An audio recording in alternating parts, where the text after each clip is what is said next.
सीटी जय गुरुदेवास। दिनांक 10 जुलाई 2025 गुरु पूर्णिमा गुरुवार। जय गुरुदेव आश्रम भरतपुर संगत का छोटा स्थान जहाँ पर गुरु पूर्णिमा का पर्व, जिसको महापर्व कह सकते हैं, मनाया जा रहा है।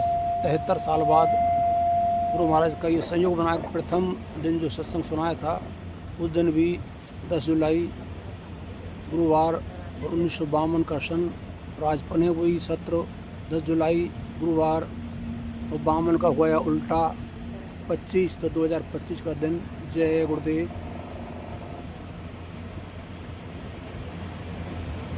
मालिक के नाम को आप सभी धर्मप्रेमी गुरु में जोर से बोलेंगे।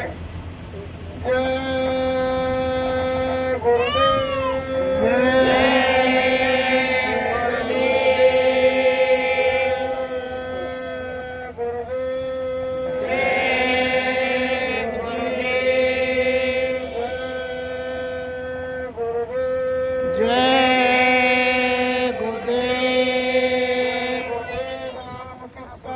प्रभु का प्रभु का पावन प्यारा नाम जय गुरुदेव। कलयुग का कल्याणकारी नाम जय गुरुदेव। नाम नहीं इंसान का, ये नाम है भगवान का, ये काम नहीं इंसान का, ये काम है भगवान का। प्रेम से बोलो जय गुरुदेव। जय गुरुदेव। सर्व समर्थ सर्वव्यापक आत्माओं के धनी दया के सागर मंच पर विराजमान गुरु महाराज के चरण कमलों में कोटि कोटि बार नमन। दूर दराज से चल करके आए धर्म प्रेमियों गुरु भाई बहनों, जहाँ तक गांववासी हमारी आवाज को सुन रहे हैं, आप सभी के चरणों में सादर प्रणाम। और आप सभी जोर से बोले जय गुरुदेव। देखो प्रेमियों, आज हम आप सभी गुरु पूर्णिमा का पावन पर्व मनाने के लिए इकट्ठे हुए। तभी महापुरुषों ने पहले कहा है कि गुरु की पूजा में सबकी पूजा और गुरु समान देव नहीं पूजा। अगर गुरु की पूजा हो गई प्रेमियों तो सबकी पूजा हो गई। जैसे घर में कोई कार्ड चिट्ठी आई, कोई निमंत्रण आया, किसी बुजुर्ग के नाम आ गया तो सारे परिवार को निमंत्रण हो गया, कोई बाकी नहीं रहा। ऐसे ही अगर आपने गुरु की पूजा कर ली तो 33 करोड़ देवी देवता, 10 करोड़ समूह, 9 करोड़ दुर्गा, यानी सबकी पूजा हो गई, कोई बाकी नहीं रहा। प्रेमियों, ये गुरु पूर्णिमा मनाई ही इसलिए जाती है। गुरु पूर्णिमा का संत मत के अंदर मतलब यह है कि जब गुरु से रास्ता लेकर के आपने अंतर में और गुरु का दर्शन कर लिया, जब गुरु का दर्शन अंतर में हुआ तब आपकी यानी सच्ची गुरु पूर्णिमा मनाई गई। तब गुरु पूर्णिमा मनती है प्रेमियों, जब अंतर में गुरु का दर्शन होता है साधना के द्वारा, जब असली गुरु पूर्णिमा मनती है। वैसे तो तमाम धर्म शास्त्रों में लिखा हुआ है कि गुरु पूर्णिमा क्यों मनाई जाती है। बहुत से धर्म शास्त्रों में ये कहते हैं कि वेद व्यास जी का जन्म हुआ इसी आषाढ़ की पूर्णिमा के दिन, इसलिए गुरु पूर्णिमा मनाई जाती है। कोई कहता है किसी महात्मा ने किसी शिष्य को यानी रास्ता बताया और आज के दिन ही आषाढ़ पूर्णिमा के दिन उसकी तीसरी आंख और तीसरा कान खुला, ऊपर के मंडलों की सैल की, इसलिए आज यह आषाढ़ की गुरु पूर्णिमा यानी सबसे बड़ी पूर्णिमा मानी जाती है। और इसी पूर्णिमा के दिन यानी हमारी माता बहन देवियों ने अपने सिर का मुंडन करा करके संसार की लोक लज्जा को छोड़ करके प्रेमियों सिर का मुंडन कराया और गुरु शरण में चली गई कि संसार वाले हमारी तरफ यानी कुदृष्टि नहीं डालेंगे। जब हमारा यानी कुरूप हो गया, सिर के बाहर का मुंडन हो गया, उसी दिन से इसको मुड़िया पूनो भी कहते हैं। ये मुड़िया पूनो भी कहलाती है प्रेमियों। अलग अलग मतों के अनुसार अलग अलग लोग हर तरह की बात करते हैं, लेकिन संत मत के अंदर तो सीधा रास्ता यही है कि यानी गुरु से नामदान लेकर के जब आपने अंतर में गुरु का दर्शन किया तो आपकी असली गुरु पूर्णिमा बन गई। और जब तक गुरु का दर्शन अंतर में नहीं होगा, आपकी गुरु पूर्णिमा नहीं बन रही है। आप बाहर से जो पूजा पाठ कर रहे हैं, संत महात्माओं ने यही बताया कि पूजा दो प्रकार की होती है, एक शारीरिक पूजा और एक आत्मिक पूजा। शारीरिक पूजा तो हम रोजाना कर रहे हैं, लेकिन महात्मा कहते हैं अगर आपको देवी देवता राम कृष्ण भगवान, हनुमान, देवी दुर्गा यानी सब भगवान से आप मिलना चाहते हैं तो आपको आत्मिक पूजा करनी होगी। महात्माओं से रास्ता लेना पड़ेगा। जब सच्चा रास्ता इनसे मिलेगा और घर में बैठ करके आप इनकी बताई युक्ति के अनुसार तो साधना करेंगे तो घर में ही सारे देवी देवताओं का दर्शन इसी मनुष्य मंदिर में आपको हो। रात दिन भारी पूजा करते रहो, कुछ मिलने वाला नहीं है। महात्माओं ने तो यही कहा कि जहाँ आशा तहाँ वास। जहाँ आप आस लगाएंगे वही वास मिलेगा।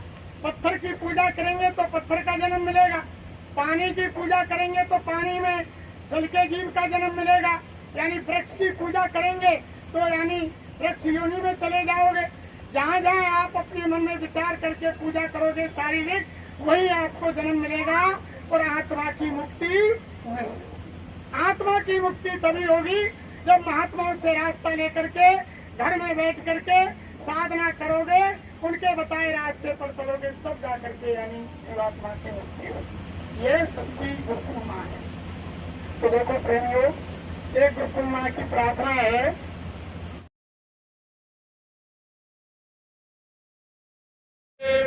आज है गुरु पूर्णिमा पूजा करें, आज है गुरु पूर्णिमा पूजा करें। मानव मंदिर में गुरु दर्शन करें, मानव मंदिर में गुरु दर्शन करें। आज है गुरु पूर्णिमा पूजा करें, आज है गुरु पूर्णिमा पूजा करें। मानव मंदिर में गुरु दर्शन करें, मानव मंदिर में गुरु दर्शन करें। गुरु धाम से अवतार लेकर आते हैं, गुरु धाम से अवतार लेकर आते हैं।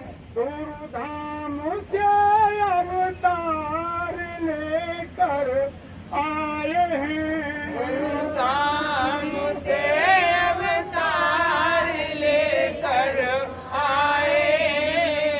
प्रेमियों के मन में सतगुरु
सतगुरु रूप का करते रहे, ध्यान सतगुरु रूप का करते रहे। बैठ कर पहले गुरु वंदन करें, बैठ कर पहले गुरु वंदन करें। मानव मंदिर में गुरु दर्शन दर्शन करें, मानव मंदिर में गुरु दर्शन करें। आज है गुरु पूर्णिमा पूजा करें, आज है गुरु पूर्णिमा पूजा करें। मानव मंदिर में गुरु दर्शन दर्शन करें, मानव मंदिर में गुरु दर्शन करें। वेद रूहानियत का गुरु ने दे दिया, वेद रूहानियत का गुरु ने दे दिया। वेद रूहानियत का गुरु ने दे दिया, वेद रूहानियत का गुरु ने दे दिया। उपकार जीवों पर गुरु ने कर दिया, उपकार जीवों पर गुरु ने कर दिया। नित्य प्रति हम बैठ कर सुमरन करें, नित्य प्रति हम बैठ कर सुमरन करें। मानव मंदिर में गुरु दर्शन दर्शन करें, मानव मंदिर में गुरु दर्शन करें। आज है गुरु पूर्णिमा पूजा करें, आज है गुरु पूर्णिमा पूजा करें।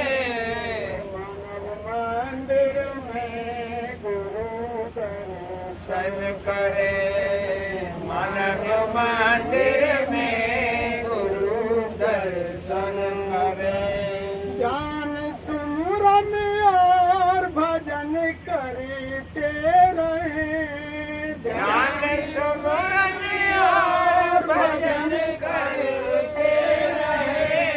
ध्यान सुमरन और भजन करते रहे, ध्यान सुमरन और भजन करते रहे। माला जय गुरुदेव की जपते रहे, माला जय गुरुदेव की जपते रहे। ध्यान सतगुरु का निरंतर हम करें, ज्ञान सतगुरु का निरंतर हम करें। मंदिर में गुरु दर्शन करें, मानव मंदिर में गुरु दर्शन करें। आज है गुरु पूर्णिमा पूजा करें, आज है गुरु पूर्णिमा पूजा करें। मंदिर में गुरु दर्शन करें, मानव मंदिर में गुरु दर्शन करें। जय गुरुदेव।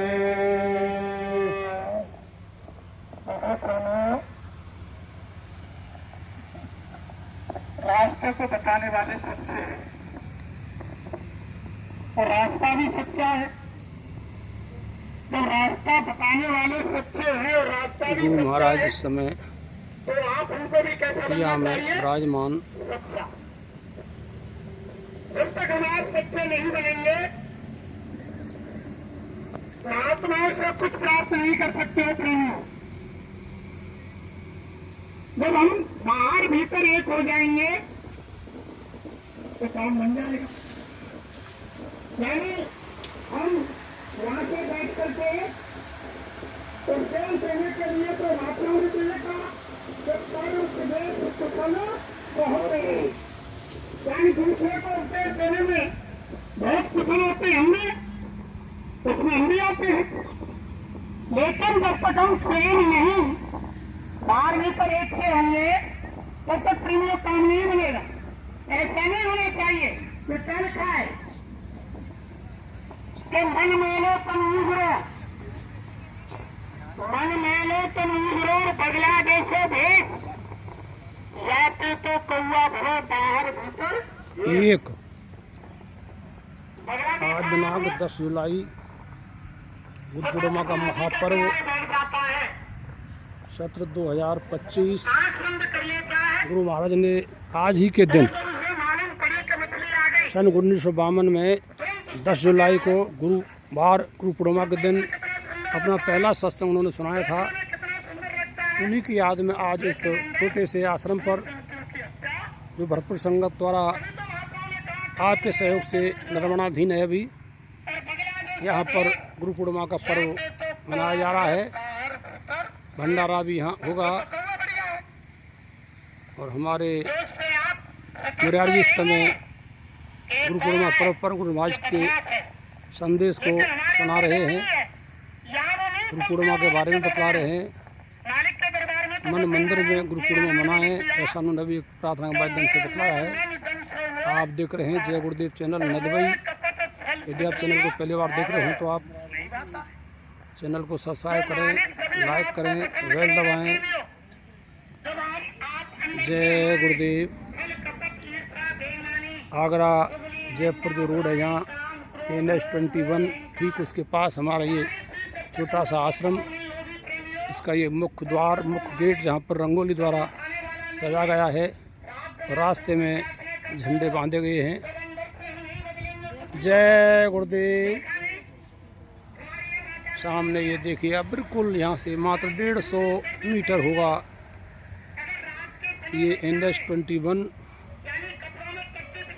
देखिए जहाँ वाहन इस समय जा रहे हैं, रात दिन वाहन चलते हैं। बहुत ही अच्छे मौके पर ये हमारा आश्रम, यहाँ से आने जाने वाले अपने गुरु भाई बहनों के लिए स्थान बड़ा ही उपयुक्त।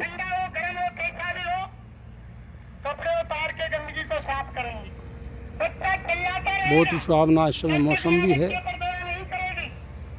झंडों द्वारा स्थान को सजाया गया, काफ़ी अच्छी भीड़ आज 10 जुलाई गुरु पूर्णिमा के अवसर पर। ये देखिए इधर भी मोटरसाइकिल खड़ी हुई है, इधर भी मोटरसाइकिल खड़ी हुई है।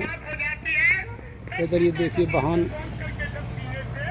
4 व्हीलर, उधर सामने एक बुग्गा भी खड़ा हुआ है।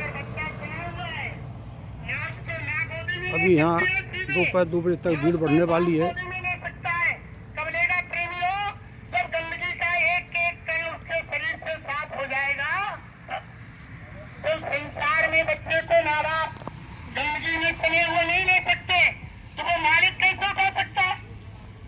कदापि नहीं उठाएगा।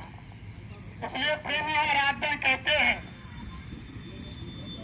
स्वामी जी महाराज ने भी कहा सामने ये शौचालय स्नान घर से मौजूद। पूजा करें। एक दिन साईं नारायण नींद से बोले तो साईं नारायण ने कहा, देखो बच्चों, सब लोग तो गुरु की सेवा नहीं कर सकते, लेकिन जो संगत की सेवा करते हैं वो समझो कि गुरु की सेवा संगत गुरु का स्वरूप होती है। प्रेमियों, अगर आपने संगत की सेवा की तो समझ लो गुरु की सेवा की, और अगर संगत से गाली दी तो किससे गाली दी? गुरु से। संगत से कोई अभद्र शब्द कहे तो किससे कहे? गुरु महाराज। एक बार क्या हुआ, साईं महाराज काफले में चले गए प्रेमियों, और काफले में जाकर के साईं महाराज लौटे तो कुछ यानी वहाँ रहने वाले आश्रम में मठाधीशों ने और सत्संगियों की पिटाई कर दी। वो काम सही कर रहे थे लेकिन पिटाई कर दी।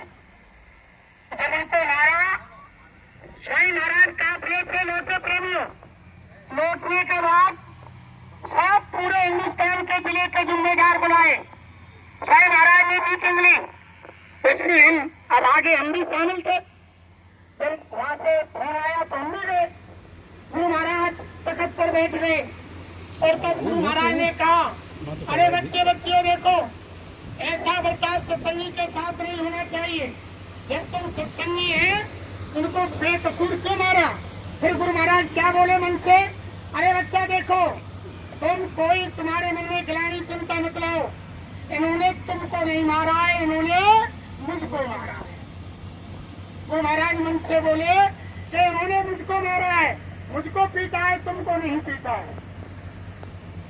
तो प्रेमियों, सेवा का बड़ा महत्व होता है।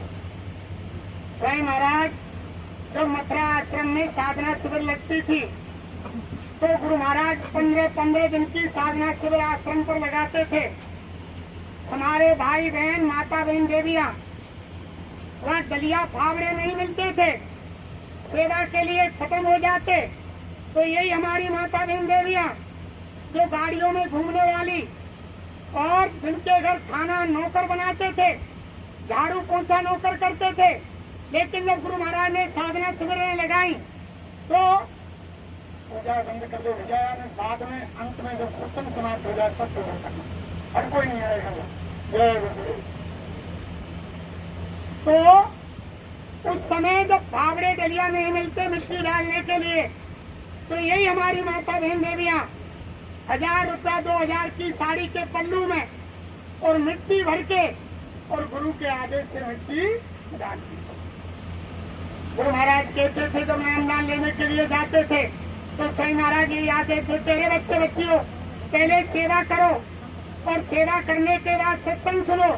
जब सत्संग सुनेंगे तब उसके बाद नामदान मिलेगा। सेवा करने से हमारे शरीर के अंग पवित्र होते हैं प्रेमियों, और जब तक हमारे अंग पवित्र नहीं होंगे सत्संग समझ में नहीं आएगा। सत्संग समझ में नहीं आएगा तो वो नाम की दौलत काम नहीं करेगी। नाम की दौलत तभी काम करेगी जब हम सेवा करेंगे। सेवा कोई कहने से नहीं होती है प्रेमियों, वो तो मन होता है प्रेमियों का जो स्वतः सेवा करते हैं। सेवा कहने से नहीं होती है। और हम कैसे हो गए सेवा के नाम पर? देखो, एक महात्मा थे, महात्मा उनका शिष्य थे।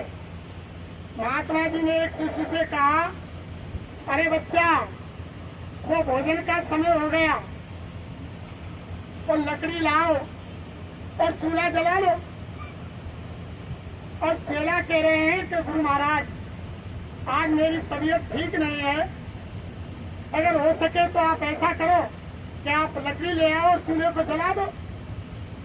और गुरु महाराज खड़े हुए, चूल्हे में लकड़ी डाली, चूल्हे को जला दिया।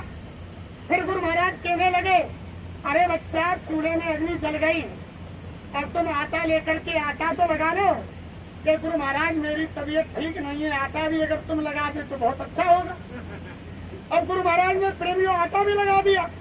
और गुरु महाराज फिर बोले, अरे बच्चा, तुम अब खाना तो बना लो, रोटी तो पका लो, मैंने आटा लगा दिया, चूल्हा जला दिया। जब गुरु महाराज तबीयत ठीक नहीं है, तुम रोटी भी बना दे तो बहुत अच्छा होगा। और गुरु महाराज ने रोटी तैयार कर दी।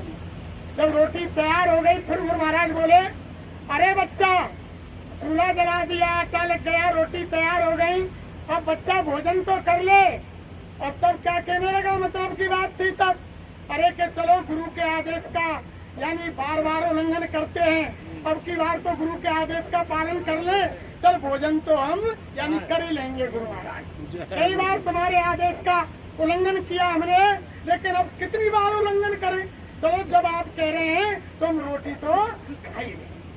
ये हमारी आपकी प्रवृत्ति हो गई।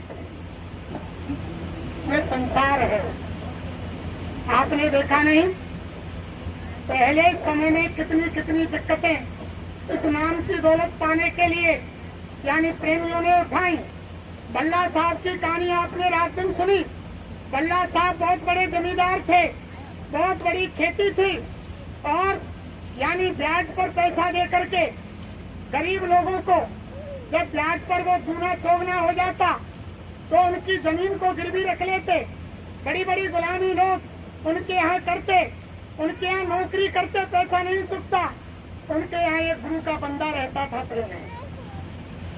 जब जब वो गुरु के सत्संग में जाता तो भल्ला साहब से कहता कि जब मालिक आज हमारे गुरु महाराज का सत्संग है, हम वहाँ जा रहे हैं, हमें पैसा दे दो किराए को, और अगर आप यानी गुरु महाराज के सत्संग में चल सके तो एक बार दया करो मालिक, आप हमारे गुरु महाराज के सत्संग में जाकर के तो देखो कि देखो अभी हमको समय नहीं है, तुम पैसा ले जाओ और तुम तुम्हारे गुरु महाराज के पास चले जाओ। वो चले गए, सत्संग सुन लिया। ऐसे कई बार वो रात दिन लगे रहे, उनके जो जमींदार के नौकर थे रात दिन लगे रहते। जब जब गुरु के सत्संग में जाते तब तब उनसे कहते। एक बार उनकी समझ में आया और यानी गुरु के सत्संग में चले गए। जब गुरु ने पूरा वृत्तांत सुनाया कि यह बच्चा तुमसे पहले तुम्हारे बुजुर्ग आए, बल्ला साहब से कहा बताओ कोई सुई की नोक के बराबर कोई चीज ले गए कि बच्चा क्या तुम ले जाओगे, यानी तुम गरीबों की यानी उनके धन का हरण कर रहे हो, उनको दुख तकलीफ दे रहे हो, क्या बच्चा ये तुम्हारे साथ जाएगा? अरे बच्चा, जिस शरीर के ऊपर तुम गर्व गुमान घमंड कर रहे हो ये शरीर तुम्हारा नहीं है, यानी संसार की दौलत तो बहुत दूर है। जब बल्ला साहब को पूरा वृत्तांत गुरु महाराज ने सुनाया कि एक सुई की नोक की बराबर कोई चीज तुम्हारे साथ जाने वाली नहीं है, चाहे तुम कुछ भी करो। जब बल्ला साहब की समझ में आया और आकर के घर आए, जितने यानी गरीब लोगों की जमीन थी उस सबको ऐलान करके छोड़ दिया और यानी गुरु के सत्संग में जाने लग गए। कुछ ही समय बीता प्रेमियों, अचानक उनकी धर्म पत्नी खत्म हो गई और जैसे ही पत्नी खत्म हुई गुरु महाराज के पास गए, हजूर महाराज हमारी घरवाली खत्म हो गई। अरे बच्चा कोई बात नहीं, इतने दिन का संस्कार था, उनकी सासों की पूंजी खत्म हो गई, कोई बात नहीं, जाने दो। वापस लौटकर घर आ गई। कुछ दिन बाद उनका एक बेटा था, वो भी खत्म हो गया। 2-4 साल बाद फिर गुरु महाराज के पास गए कि जी हजूर वो हमारा इकलौता बेटा था, वो भी दुनिया से चल बसा। अरे बच्चा इसमें क्या बात है, उसके सासों की पूंजी खत्म हो गई, वो लेन देन चुकने के लिए आया था। अरे घर में बच्चा वही आता है जिसका लेन देन होता है, घर में बच्ची वही जन्म लेती है जिसके लेन देन का कर्जा होता है, घर में बाहर से वही बहू बनकर आती है जिसके लेन देन का कर्जा होता है। हमारी बच्ची उसी घर में बहू बन के जाती है जहाँ उसके लेन देन का कर्जा होता है। तब महात्माओं ने कहा कि मिले मिलाए बेमिले और जिनके पहले मेल और बिना मेल मिलते नहीं, ये कर्म के। तो महात्मा ने बताया कि बच्चा ये तो कर्मों का खेल है, वो कर्म कर्जा चुकने के लिए आया और चुक करके चला गया। तुम्हें इसमें शोक संदेश करने की क्या जरूरत है, तुम तुम्हारे काम में लगे रहो, तुम तुम्हारी आत्मा के कल्याण का जो रास्ता तुमको दिया है उस भजन में लगे रहो। बल्ला साहब भजन में लगे रहो। कुछ समय बाद फिर आश्रम पर लौट कर आए। जब गुरु महाराज बोले अरे बच्चा बल्ला, जब तुम्हारे कोई परिवार में है ही नहीं फिर तुम जमीन में इतनी कड़ी मेहनत किसके लिए कर रहे हो? अरे उसको बेच दो, वो भजन में बाधक है, उसको बेच दो। जमीन को बिकवा दिया प्रेम। बल्ला साहब ने जमीन बेच दी, केवल मकान रह गया। गुरु के दरबार में रहने लगे। जैसे होली दिवाली आए, मकान को साफ करने के लिए दीपावली के पावन पर्व पर बल्ला साहब गांव में आ गए। और गुरु महाराज को तो मालूम था, जब सत्संग हुआ तो बल्ला साहब गैरहाजिर थे। संगत से पूछा अरे के बच्चे वो बल्ला नजर नहीं आ रहा है कि हजूर वो गांव चले गए मकान की देखभाल के लिए। अब गुरु महाराज ने अंतर में सोचा कि भी इनका जी मकान में लगा हुआ है। जब जब ये भजन करते हैं तो इनके सामने मकान आ जाता है। जैसे ही बल्ला साहब गांव से वापस लौटे, गुरु महाराज ने बुलाया, अरे बच्चा बल्ला कहाँ गए थे? कि सरकार वहाँ गांव चला गया, यानी दीपावली है कल, मकान की साफ सफाई के लिए। अरे बच्चा साफ सफाई किसके लिए करते हो? जब तुम्हारे कोई है ही नहीं तो उसकी किसके लिए सफाई करते हो? ऐसा करो उसको बेच दो। मकान को बिकवा दिया, सारा पैसा संगत में लग गया। सेवादारों की बात बता रहा हूँ, कैसे कैसे भक्त सेवादार हुए प्रेमियों जो गुरु के ऊपर कुर्बान हो गए। जब मकान को बेच दिया, आश्रम में रहने लगे। जब आश्रम में भोजन करें और छोटी मोटी सेवा कर लें, और गुरु महाराज तो जानते थे। एक दिन आमना सामना बल्ला साहब का गुरु महाराज का हो गया। तो गुरु महाराज ने बल्ला से कहा, अरे बच्चा बल्ला, आजकल दिखाई नहीं देते हो। वो तो समर्थ थे, जानते थे, लेकिन फिर भी पूछ रहे थे कि बल्ला साहब दिखाई नहीं देते हो, आजकल कहाँ रहते हो? कि हजूर कोई छोटी मोटी सेवा मिल जाती उसको कर लेता हूँ, और भंडारे में भोजन कर लेता हूँ, और ध्यान भजन करता हूँ। अरे बच्चा, फिर तुम यानी संगत की सेवा क्या करते हो? तो महाराज बोले कि संगत की सेवा क्या करते हो? तो बल्ला साहब ने कहा कि हजूर बताओ क्या करूं? जब गुरु महाराज ने आदेश दिया, अरे बच्चा बल्ला, कल से तुम जंगल जाओगे और जंगल से एक बोझ सूखी लकड़ी लेकर के भंडारे के लिए। अब बल्ला साहब रोजाना जाए, गुरु आदेश से जंगल एक बोझ लकड़ी काटे और भंडारे में डाल दें। साल 6 महीना व्यतीत हुआ, फिर गुरु महाराज का बल्ला साहब का आमना सामना हुआ। वो तो जानते थे। फिर कहा, अरे बच्चा बल्ला, आजकल क्या करते हो? कि हजूर आपने आदेश दिया कि एक बोझ लकड़ी ला करके भंडारे में डाल देना, संगत की सेवा हो जाएगी। और गुरु महाराज बोले, अरे बच्चा बल्ला, वो तो तुम संगत की सेवा के लिए एक बोझ लकड़ी डाल दिया, फिर तुम्हारे भोजन के लिए तुम क्या करते हो? तुम भोजन भी तो भंडारे में करते हो, उसके लिए क्या सेवा करते हो? तो फिर गुरु महाराज से बल्ला साहब ने कहा कि हजूर बताओ क्या करूं? कि आज कल से तुम सुबह यानी 2 बोझ लकड़ी लाओगे जंगल जा करके, एक तुम्हारे खाने के लिए और दूसरा बोझ संगत की सेवा के लिए। अब बल्ला साहब रोजाना जंगल जाए प्रेमियों, 2 बोझ लकड़ी काटे और भंडारे में डाल दें। यही बरसात का मौसम था जो अब चल रहा है। एक दिन बल्ला साहब जंगल गए, पूरे दिन घूमे, सूखी लकड़ी कम मिली और यानी सूर्यास्त हो गया प्रेमी, दिन छिप गया। बल्ला साहब को दिन छिपे बाद लकड़ी 2 बोझ तैयार हो गई। और जब दिन छिप गया, बादल छा गए, बिजली चमकने लगी, अंधेरा हो गया।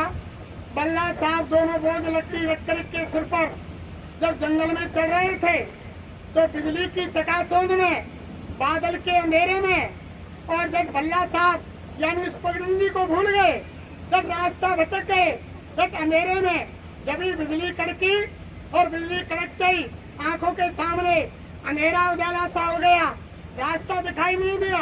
सामने एक कुआं था पानी का, कमर कमर पानी था। बल्ला साहब लकड़ी का बोझ लेकर के कुएं में गिर पड़ी। बल्ला साहब गिर गए प्रेमी। शाम हो गई, सत्संग हो रहा था। तब गुरु महाराज ने पूछा, अरे प्रेमियों बच्चों, वो बल्ला साहब नजर नहीं आ रहे हैं? उन्हें तो सब मालूम था प्रेमियों कि क्या हो रहा है।